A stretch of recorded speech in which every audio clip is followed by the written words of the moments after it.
जिस तरीके से मैंने हमेशा इस बात को कहा है कि अगर कोई भी ऐसी घटना घटती है, भले वो किसी भी राज्य में हो, किसी भी सरकार के तहत, इस तरीके की घृणित घटनाओं को कतई किसी भी सभ्य समाज में स्वीकार्यता नहीं दी जा सकती और जो भी दोषी हो उसके ऊपर कड़ी से कड़ी कार्रवाई होनी चाहिए।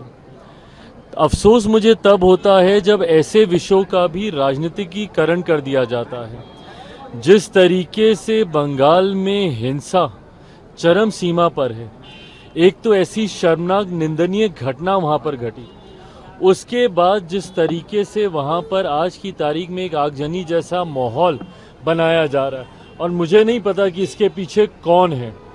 कल जिस तरीके से घटना स्थल पर देर रात हजारों की संख्या में असामाजिक तत्व गए, उन्होंने तोड़फोड़ की, क्या ये किसी साजिश के तहत था?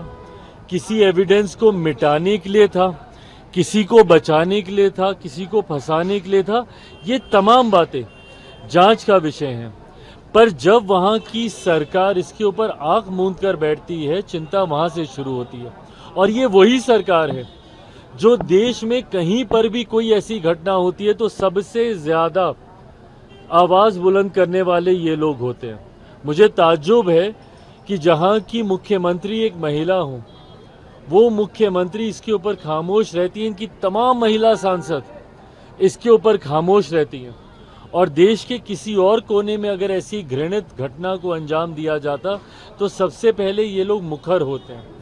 ऐसे में दूसरे का जुर्म होता है और जब वही छींटे आपके ऊपर आते हैं तो आप उसको छुपाने का आप काम करते हैं। जब ये दोहरी रणनीति चलती है, ऐतराज इस बात से होता है। जिस तरीके से मैंने हमेशा इस बात को कहा है कि अगर कोई भी ऐसी घटना घटती है, भले वो किसी भी राज्य में हो, किसी भी सरकार के तहत, इस तरीके की घृणित घटनाओं को कतई किसी भी सभ्य समाज में स्वीकार्यता नहीं दी जा सकती और जो भी दोषी हो उसके ऊपर कड़ी से कड़ी कार्रवाई होनी चाहिए।